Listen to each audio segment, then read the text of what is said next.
News చూస్తున్నారు. పశ్చిమాసియాలో రోజు రోజుకి ఉద్రిక్తత ఇంకా పెరుగుతూనే ఉంది. మరి ముఖ్యంగా గాజా మీద ఇజ్రాయెల్ దాడులు కొనసాగుతున్నాయి. గడిచిన 24 గంటల్లో 50 మందికి పైగా పాలస్తీనులు హతమయ్యారంటూ అక్కడ ఆరోగ్య శాఖ చెప్పడం ప్రస్తుతం ఆందోళన కలిగిస్తోంది. ఈ కథనం మీద కాస్త కలవరపరచొచ్చైతే మిమ్మల్ని కలవరపడి గురి చేయడం ఆర్టీవీ ఉద్దేశం కాదు. కానీ ఇటువంటి కథనాలు చూసినప్పుడు కాస్త కలవరపడిగే అవకాశం ఉంటుంది. కాబట్టి దీనికి సంబంధించి తగిన జాగ్రత్తలు తీసుకోని చెప్పి ఆర్టీవీ సూచించడం జరుగుతోంది. మీరు చూడొచ్చు, దాదాపుగా 1 కాదు 2 కాదు 100 టార్గెట్స్తో దాడికి దిగింది గాజా మీద ఇజ్రాయెల్. ఒక్కసారి అక్కడ ఎటువంటి పరిస్థితులు ఉన్నాయో చూద్దాం.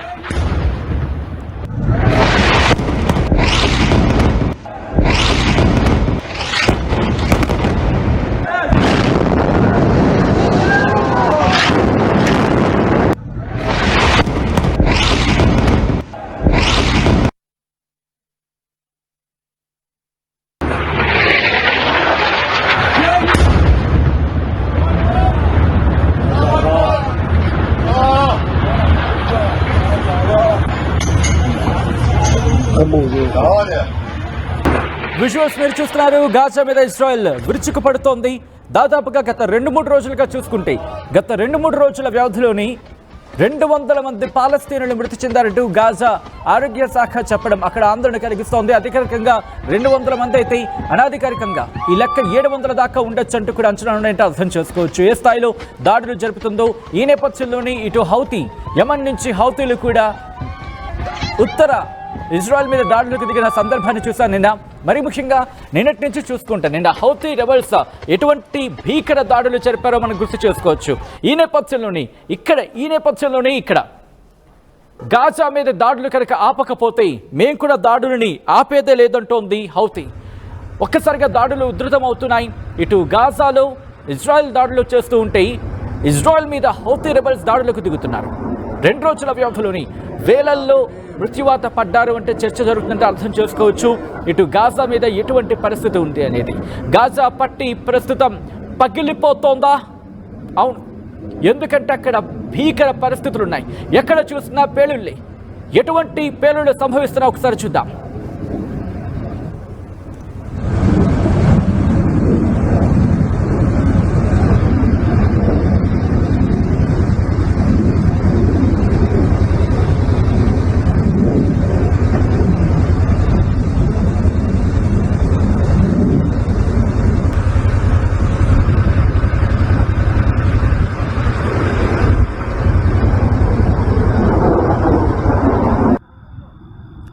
వావ్,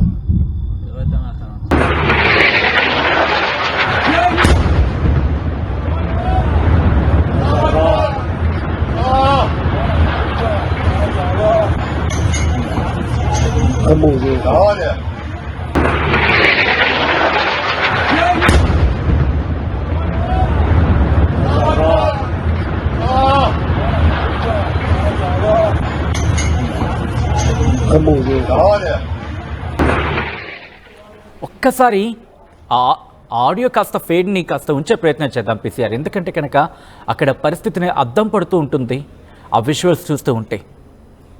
ఒక్కసారి ఆలోచించండి, అర్ధరాత్రి అందరూ పడుకుంటున్న సందర్భం ఒక్కసారిగా దాడులు జరుగుతాయి. ఎటువంటి పరిస్థితి ఉంది ఇటు గాజాలో. దాదాపుగా అక్టోబర్ 7, 2023 నుంచి ఈ దాడులు ప్రారంభమైతే ఈరోజు మరీ ముఖ్యంగా గత 2 రోజులుగా పరిస్థితి మరింత భయానకంగా మారింది. 2 రోజుల వ్యవధిలోనే 700 మంది మృత్యువాత పడ్డారు అంటే కూడా చర్చ జరుగుతుందంటే అర్థం చేసుకోవచ్చు. ఓ పక్క గాజా మీద ఇజ్రాయెల్ భీకర దాడులకు తెగబడుతూ ఉంటే ఇజ్రాయెల్ని విడిచిపెట్టేదే లేదంటోంది హౌతీ. హౌతీలు కూడా అదే భీకర దాడిని కొనసాగిస్తున్నారు. దీంతో ఇటు హౌతీ అంటే యమన్, ఇజ్రాయెల్, గాజాలో భయానకమైన పరిస్థితులున్నాయి. గాజాలో అయితే మాత్రం మారణ హోమం కొనసాగుతుంది. ఇప్పటికే 50,000 మంది, సుమారు 50,000 మంది మృత్యువాత పడ్డారంటూ కూడా అక్టోబర్ 7 నుంచి ఈ రోజు వరకు జరిగిన ఘటన నేపథ్యంలో సుమారు 50,000 మంది వరకు మృత్యువాత పడ్డారంటే అక్కడ భయానకర పరిస్థితిని అద్దం పడుతోంది. ఐక్యరాజ్య సమితి అక్కడ మానవీయ సాయం అందించేందుకు వెళ్లేందుకు కూడా పరిస్థితులు లేవంటూ కూడా చర్చ జరిగిందంటే అర్థం చేసుకోవచ్చు. ఇటువంటి నేపథ్యంలో దాదాపుగా అక్కడ ఎటువంటి పరిణామాలు ఏర్పడుతున్నాయో, ఎటువంటి పరిణామాలు దాపురించాయో ఒకసారి చూద్దాం గాజాలో.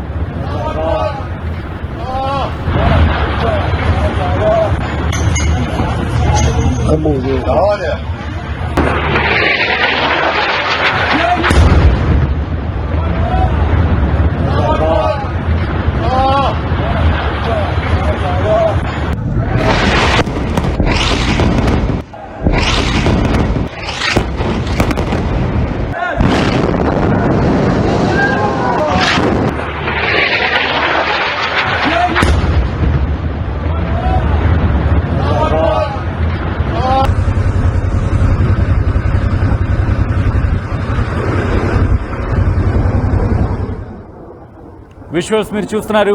ఇటు గాజాలో ఇజ్రాయెల్తో పాటు హౌతీ రెబల్స్ వీళ్ళ ముగ్గురు మధ్య జరుగుతున్న భీకర దాడులకు సంబంధించి మరి ముఖ్యంగా గాజాలో అయితే మాత్రం హృదయ విదారక దృశ్యాలు. ఎప్పుడు ఎక్కడ ఎటువంటి బాంబు దాడి జరుగుతుంది, ఎటువంటి మిజైల్స్ దాడి జరుగుతుందంటూ భయపడిపోతున్నారు గాజా వాసులు.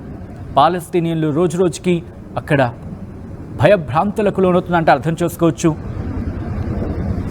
ఇజ్రాయిల్ సైన్యం నిర్వహించిన దాడులు 200 మందికి పైగా పాలస్తీనులు మృతి చెందారంటూ గాజా ఆరోగ్య శాఖ చెప్పడం అక్కడ పరిస్థితిని ఆందోళన కలిగిస్తోంది. 24 గంటల వ్యవధిలోని వందలాది మంది ప్రాణాలు కోల్పోయినట్లు చెప్పుకొస్తోంది. సుమారు 100 మంది, ఇందులో 17 మంది గాజా సిటీకి సంబంధించి అక్కడ 2 నివాస గృహాలు ఉన్నాయి. వాటిపైన దాడి జరిగిన సందర్భంలో మృతి చెందారంటూ చెప్పుకొచ్చింది. దీంట్లో మహిళలు, చిన్నారులే ఎక్కువగా ఉన్నారంటూ స్థానికులు చెప్పడం అక్కడ హృదయ విదారకంగా ఉందంటూ కూడా చెబుతోంది గాజా ఆరోగ్య శాఖ. శిథిలాలు తొలగిస్తున్న కొద్దీ అక్కడ మృతదేహాలు బయటకు వస్తున్నాయి. ఇజ్రాయెల్ మాత్రం ఉగ్ర కార్యకలాపాల్లో పాల్గొన్న వారిని లక్ష్యంగా చేసుకుంటున్న దాడులు చేస్తూ ఉంటుంది అంటూ చెప్తోంది. మరి ముఖ్యంగా హమాస్ను విడిచిపెట్టేదే లేదంటోంది. ఇటు శనివారం, ఆదివారం, శుక్రవారం రాత్రి నుంచి ముఖ్యంగా శని, ఆదివారాల్లో భీకర దాడులు జరిగాయి. ఆ శిథిలాల కింద పదుల సంఖ్యలో ఇంకా చిక్కుకొని ఉంటారంటూ కూడా అంచనాలు ఉన్నాయంటే అర్థం చేసుకోవచ్చు. గత 2 రోజుల వ్యవధిలోని దాదాపుగా 100 లక్ష్యాల మీద 100 టార్గెట్ని అటాక్ చేసింది ఇజ్రాయెల్. దీంతో హమాస్కి సంబంధించి కీలకమైన వాళ్ళందరూ కూడా మృత్యువాత పడ్డారంటూ చెప్పుకొస్తోంది ఇజ్రాయెల్ సైన్యం. ఇదే అంశానికి సంబంధించి కూడా సోషల్ మీడియాలో చెప్పుకొస్తోంది. ఇజ్రాయెల్ భూభాగం మీదకి మిజైల్స్తో దాడులు చేస్తోంది. ఇజ్రాయెల్ కాల్పుల విరమణ ఒప్పందాన్ని హెజ్బుల్లా పాటించడం లేదంటూ ఇజ్రాయెల్ విదేశాంగ మంత్రి కార్డ్స్ ఆరోపించడం ఇప్పుడు సంచలనంగా మారిందని చెప్పుకోవాలి. ఎందుకంటే ఉల్లంఘనలు జరిగితే కనుక తాము కూడా ఒకవేళ కాల్పుల విరమణకు హెజ్బుల్లా దిగితే తాము కూడా రంగంలోకి దిగుతాం, తాము కూడా ప్రతిదాడి చేస్తాం, ప్రతిఘటిస్తామంటూ కూడా చెప్పడం అక్కడ పరిస్థితులు అర్థం పడుతుంది. ఒకసారి ఎటువంటి పరిస్థితులు ఉన్నాయో చూద్దాం.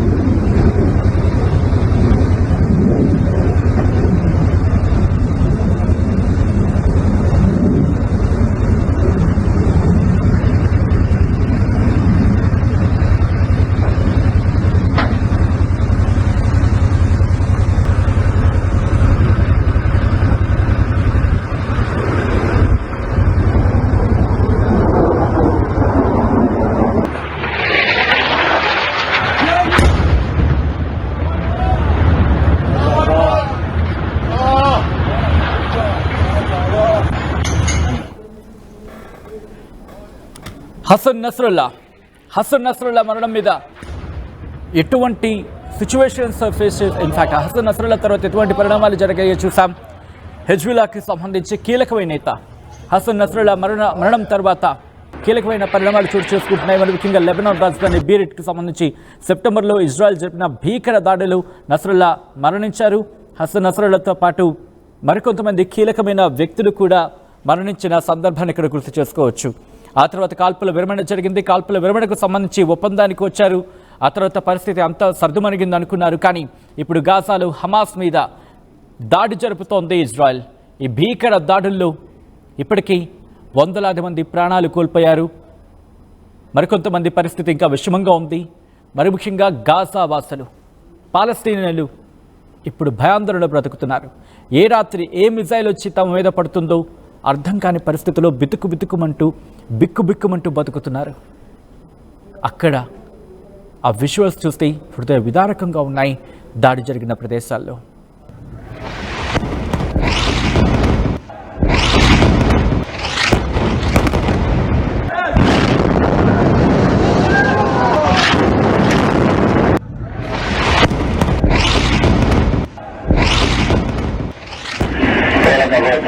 Recuerden mis zapatos family.